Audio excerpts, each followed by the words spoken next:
Hi guys, how you going? I've just got back from Tino's football match. He loved it. He got a medal. He's a happy chappy. Tino's 5. Yeah, I went with Giovanni. We actually went to Greg's. Do you have Greg's where you are in America? So it's like a bakery, and I had a steak bake, of course. I'm not really allowed pastry, but treated myself. So welcome to Defending Elvis. I've got about half an hour before my wife comes here and tells me to get off the laptop. Um, I've had an interesting morning. I woke up to some messages from Donna Presley, Elvis's first cousin, and Karen, her assistant. Donna's not happy. Donna's not happy. So she's disgusted with the things that are coming out in these interviews that Priscilla's giving in America to promote her new book, Softly as I Leave You. Obviously, we've got it. I've started reading different parts of it. I'm definitely jumping around on it. A lot of stuff's been sent to me. I've had loads of audio clips sent to me. I've got a good feel for the book. It definitely is not everything after I left Elvis. My life after Elvis. It definitely is not that. Yeah. Of course, there'll be some parts of that, but this is her trying to set her wrongs to right. So in her mind, she is using the book as a way of fixing the stuff that she doesn't agree that's happened. A big part of it is Lisa Marie's book. Lisa Marie's book, From Here to the Great Unknown, did do damage, 100% to Priscilla. Yeah, so she's trying to undo that, which I'm going to read something in a second. Now, Donna Presley is pretty pissed off. There's many things in that book that are unfair, untrue, cruel, should be kept private, but generally, I would say Donna doesn't believe it's true. That's the main thing. And I know that Donna, yes, she has started an amazing YouTube channel called Donna Presley Official. Please subscribe to it. Massively successful already. Donna Presley, and of course it is. It's Elvis's first cousin. There's not loads of Elvis's first cousins out there, guys. So she is blood relation to Elvis. She's Vernon's sister's daughter. She's a genuine genuine Presley. Elvis Presley's blood is in her veins. And a lovely person with a good heart that just wants to help show the world how great Elvis was, but also defend him. She isn't just here to tell sweet stories. She's here to stand up for him. She's standing up for her cousin, not just standing up for Elvis, the icon, the superstar. She's standing up for her cousin. I don't blame her. We would stand up. Stand up for our cousins, wouldn't we? So Karen, Donna's assistant, sent me a little clip, which fits in what we're going to do now, because a few of you have sent me the Scientology guy. Is it Aaron? Growing Up in Scientology is the name of his YouTube channel. I'm not sure how much of it we can play, but we're going to try and play some of it before my wife gets here. He's basically announcing that as far as he's concerned, Priscilla has officially left Scientology, and he discusses Lisa Marie. But one thing I noticed in, obviously, Priscilla's book, Softly as I Leave You, a new way of trying to brainwash the world into believing that she was a victim. Nothing was her fault. Priscilla never takes responsibility, ever, for her mistakes, her actions, her lies, the way she keeps changing her story, her terrible treatment of Elvis and poor Lisa Marie, and even the way her greedy ways tried to go after Riley Keough and money and power. Priscilla, even after Lisa died, wanted to be the Queen of Graceland. She wanted power. She tried to go against her daughter's wishes for her inheritance to go to her children. You've heard it 1,000 times.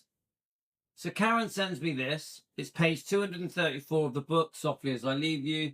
And we've always known, I've always known, many of us, that Priscilla was not happy with the book From Here to the Great Unknown. She wasn't happy with it.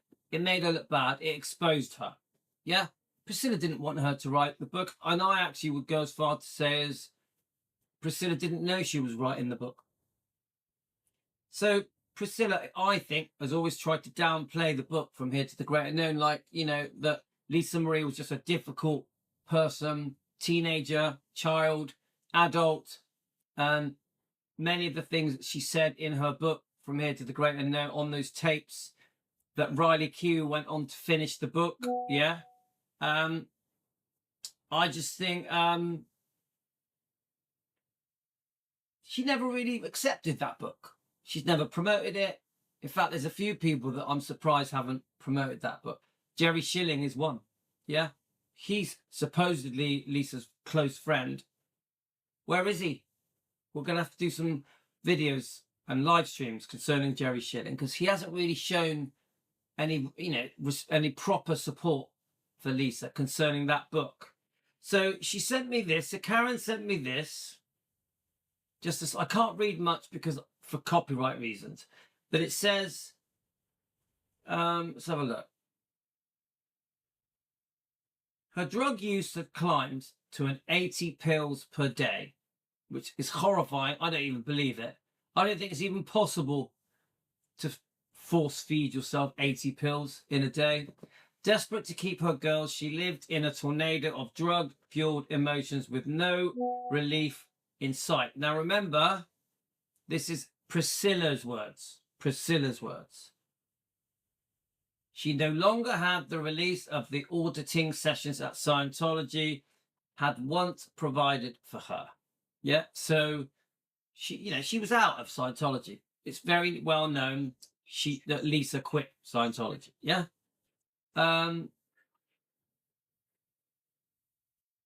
So Priscilla is sort of going, oh yeah, there's no more auditing anymore. Yeah. Though she had left the church, she retained some of its beliefs. But I get that. Come on, you live there, you live the life. I get it. Some of the stuff you will relate to and think, oh, well, that actually could make a difference, could work. Including a disrupt of psychologists, including the disruptive psychologist. She was still opposed to therapy, which would have given her the potential outlet for her feelings. So Priscilla is sort of saying that therapy would have been a way of venting or releasing anger, upset, whatever. So this is therapy at Scientology. Yeah.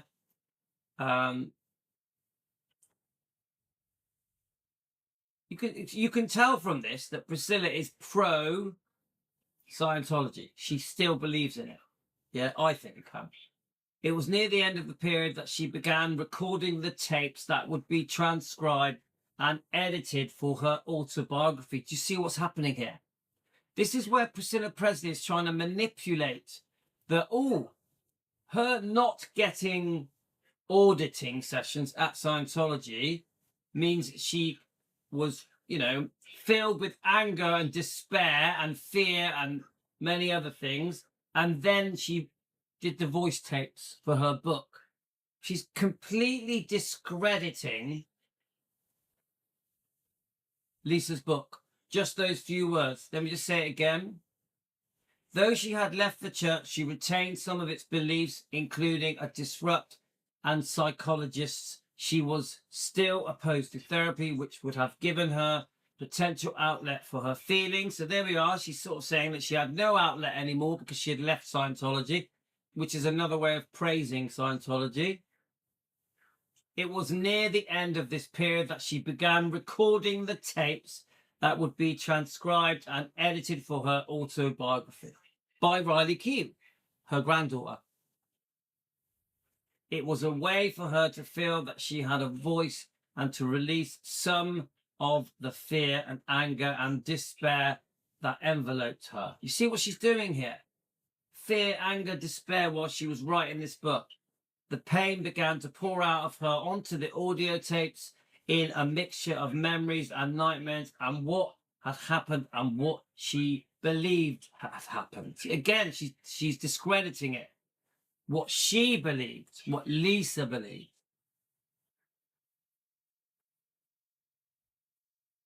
And then she trashes her by saying, this is the Michael Lockwood stuff.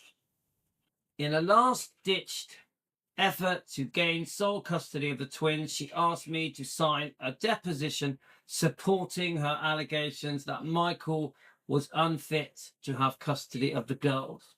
Well, we've all heard that Priscilla sided with Michael Lockwood, haven't we, guys? So, and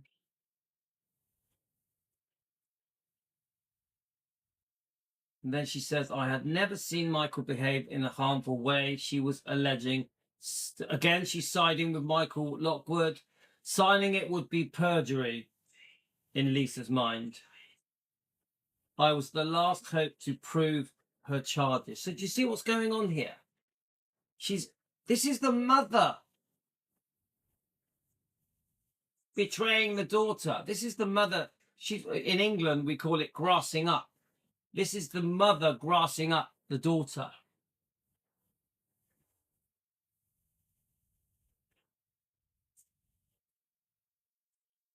She's basically saying my daughter committed perjury and that she used me, Priscilla, to help her do it. So yes, obviously, then it goes on to say that the courts failed to find any wrongdoings or neglect on his part. Now, I don't know the circumstances there, guys. I can't really comment whether it was true or not. I have no idea. Okay?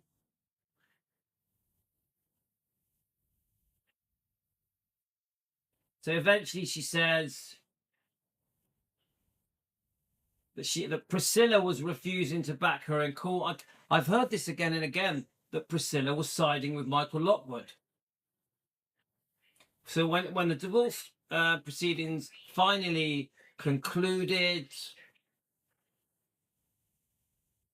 it was decided that they would live primarily with Lisa, but they would still be with their father part-time. Lisa was unhappy over the outcome. So she blamed it partly on the refusal to take a legal stand against Michael Lockwood. So Priscilla refused to take a legal stand against Michael Lockwood. Her anger fueled what I feared most, estrangement from my daughter. Yeah, so they stopped talking. Lisa was pissed off, so she stopped talking to her mum. And then she goes on, and then Priscilla goes on to say, I was arguing with her addiction. Guys, we don't really know the ins and outs of Lisa's addiction. Obviously, she was also not well. She was on a lot of prescription medication. So we don't know the real truth of the level of problems with what she was taking. I think a lot of what Lisa was taking was probably prescribed by her doctor. Remember, many of these things that are called opioids a doctor is allowed to prescribe them for many different reasons. Yeah. I think I looked this up earlier.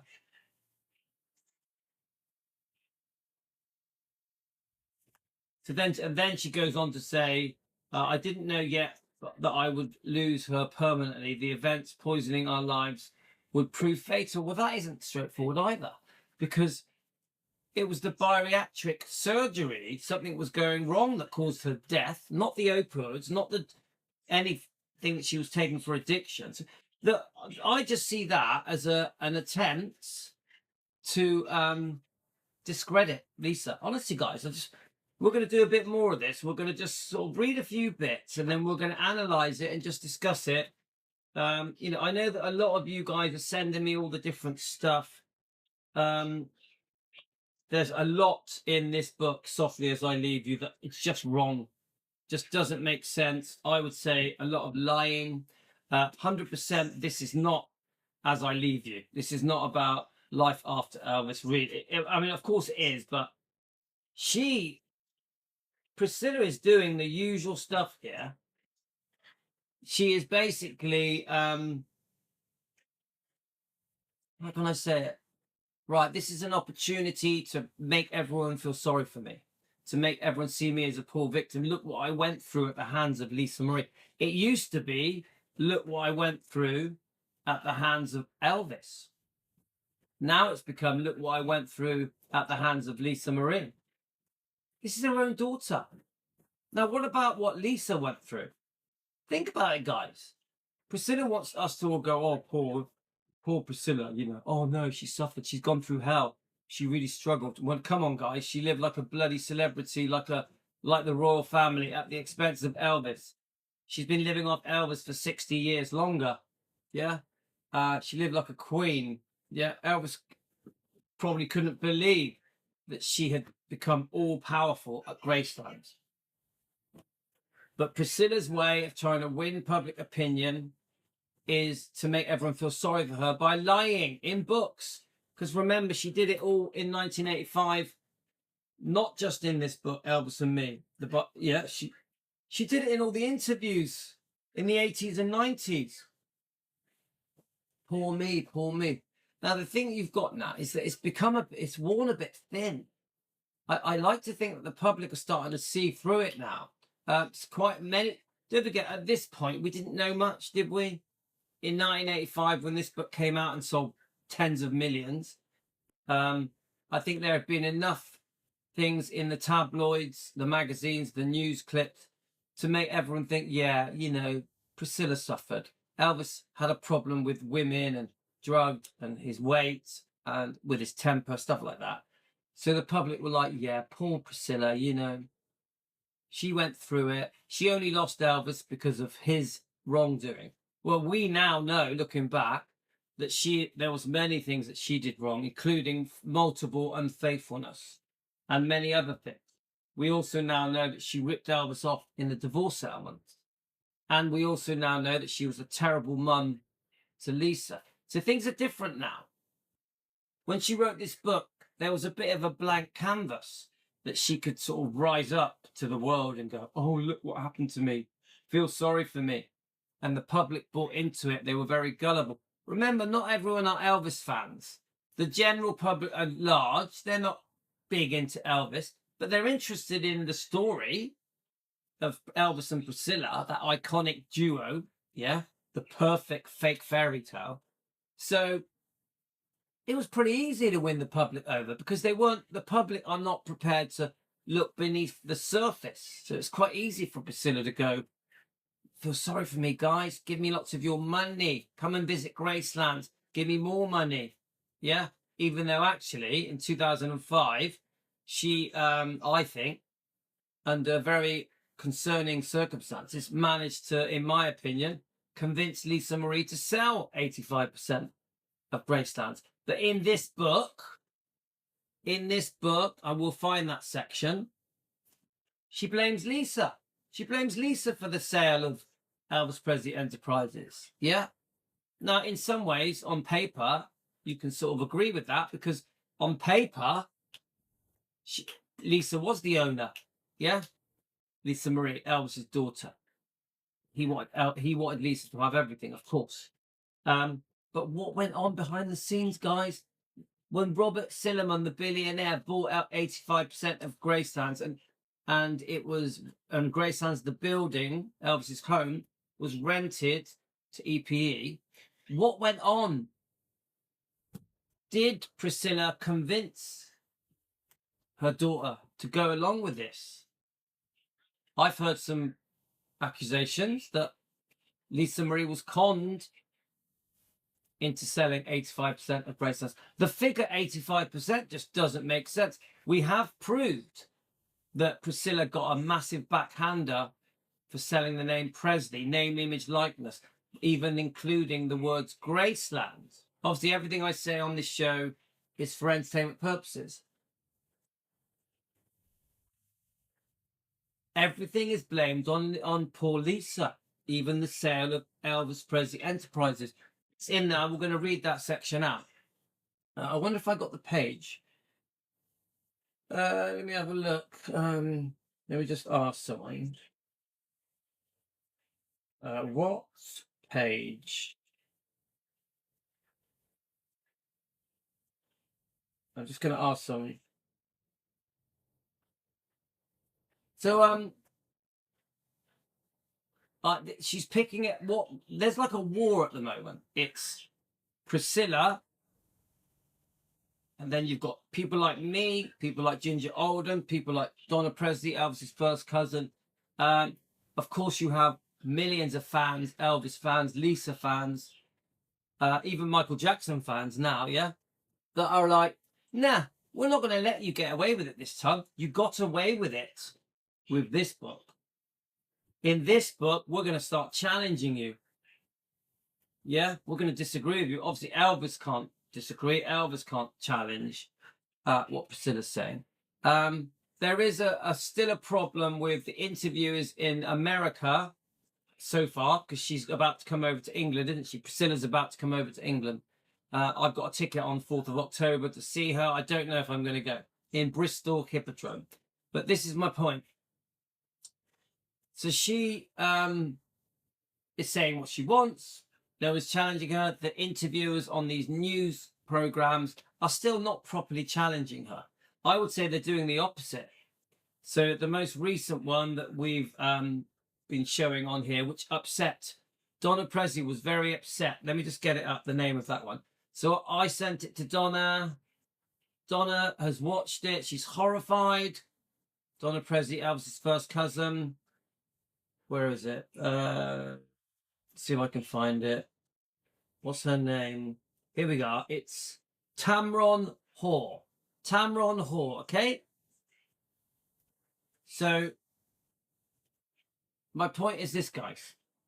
So I sent a clip of the Tamron Hoare interview in America on this chat show to Donna Presley, Elvis's first cousin. She was horrified what Tamron and what Priscilla was saying to Tamron about opioid addiction, blaming it, saying that she had inherited that addiction from her dad, which is disgusting. There's even things that were being said concerning Gladys, that it may have been Gladys that introduced Elvis to the pills, which is disgusting. But to be honest with you, taking sleeping tablets and uppers in the 50s and 60s was bloody normal anyway. You could buy them in the petrol station, in the gas station. So the point I'm trying to say is that there's a bit of a war at the moment. There is, on one side, it's the people on Priscilla's side that believe every word she says, that are completely brainwashed and think this book is fact. They completely are bought into the fake fairy tale. They believe every word of it. Priscilla did nothing wrong. Elvis did everything wrong. And you will not change these people. They are Priscilla, die-hard Priscilla fans, and they will chase her down the road for autographs, waving pictures of Elvis in the air. You ain't changing those people. Fully brainwashed. Yeah? They're not Elvis fans anymore. They are Priscilla fans. Okay? Now, this is the uprising. This is like the New World War. Yeah? Just a metaphor. There's the people now that are rising up saying, no, we're not letting you get away with it this time. We're going to challenge you. And it's a massive uprising. There are people all over the world, in their tens of thousands, I think, that are screaming from the rooftops saying, this is wrong. This is wrong. This is trying to damage Elvis and Lisa even more, and Michael Jackson. And they are everywhere. I reckon I'm getting hundreds of messages a day now. People very upset with this book. Yeah. This book has turned out to be another trash book, another attack on Elvis, this time Elvis and Lisa and Michael Jackson and other things as well, even Ginger Oldham. Now, I haven't read it properly yet.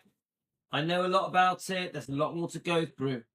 But I'm telling you guys, do not be fooled. Do not be fooled. This is a con. This is an attempt to brainwash us. If you're not an Elvis fan, you will be the easiest target for Priscilla, because the people on the surface that haven't done any research, that don't really dig deep, don't look under the surface, will just believe everything. Yeah? But the people that take the time to look beneath the surface will realize she's telling another pack of lies.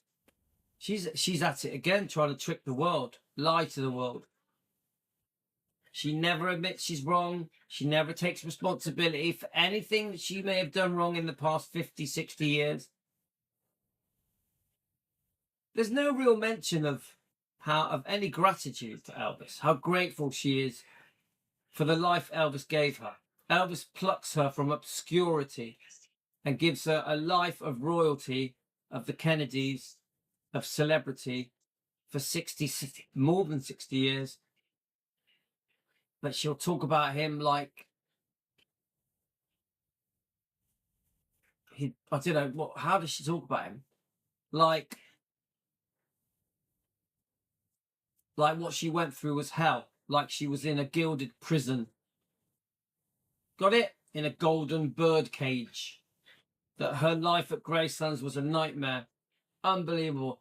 Why did the public fall for any of it? So this is our war. The war is, you have Priscilla's side, and then you have the side of defending Elvis and Lisa and the bloodline. This is a war now, and it's only just begun. I think it's only just started to come out now.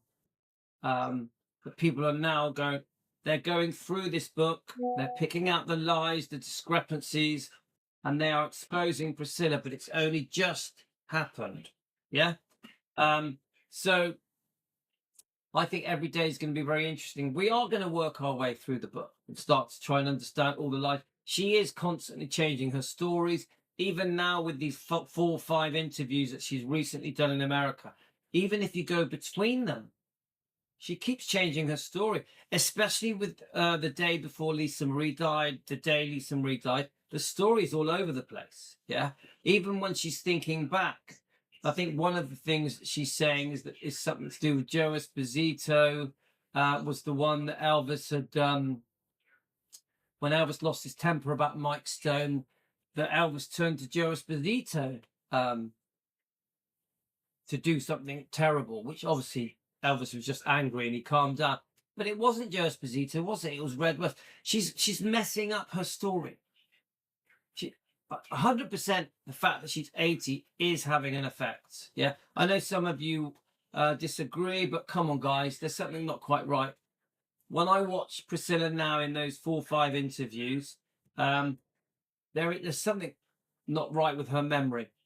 She's definitely mixing up her facts. At one point, I think she said she was 32 when they split up, which is just bullshit. She's definitely, her memory is confused. I don't know what to call it. Alzheimer's, dementia. I don't know. Some of you will instantly say, no, there's nothing wrong with her. I don't agree. I think there's a big difference between Priscilla at 70 and Priscilla at 80. I think you can really tell. I would say I'm not sure if she's even able to,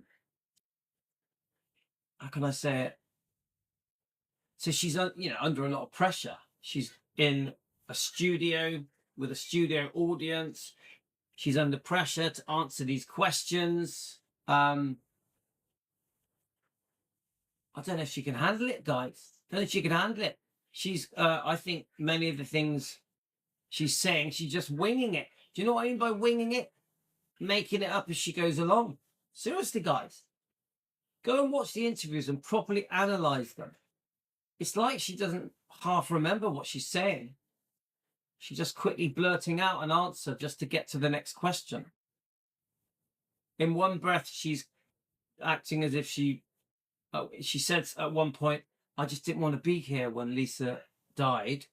But then in the next breath, she says, oh, I wish this was a vodka, and bursts out laughing within 30 seconds. Within seconds of, at one point, she's saying she wanted to be dead. In 10 seconds later, she's laughing about vodka, making a joke. Doesn't add up. All of it feels very uncomfortable. I don't want to come across heartless, guys, but come on, we've got to defend Elvis here. We've got to defend Lisa Marie. There's a certain level of defending Michael Jackson as well. Just all of it. We must defend the Presleys. Donna Presley is horrified by what's happening. And I know that she's going to be releasing her own videos on her YouTube channel, Donna Presley Official. She's pretty peeved off, and I'm pretty sure Ginger Alden quite upset as well. Quite upset with what's being said. Obviously, Ginger Alden released a massive statement, didn't she, on her Facebook page, exposing Priscilla's lies. Yeah. So, guys, we're going to do the Scientology thing as a part 2. Okay. This is part 1. We're going to come back. Aaron, whatever he's called. He believes that Priscilla has finally, for the first time ever, admitted that she left Scientology. We know Lisa left. Yeah. So we're going to, as part 2, we're going to play that. We've got quite a few things to go through. And of course, we still need to go through more on this book. We're just going to read a few bits and bobs and review it as we go along. Obviously, we've got to be careful because I don't want to be copyrighted by YouTube. Take care, guys. I'll see you soon. I'll post this now live in the comments. We can join together live in the comments. Thanks, guys. All the best.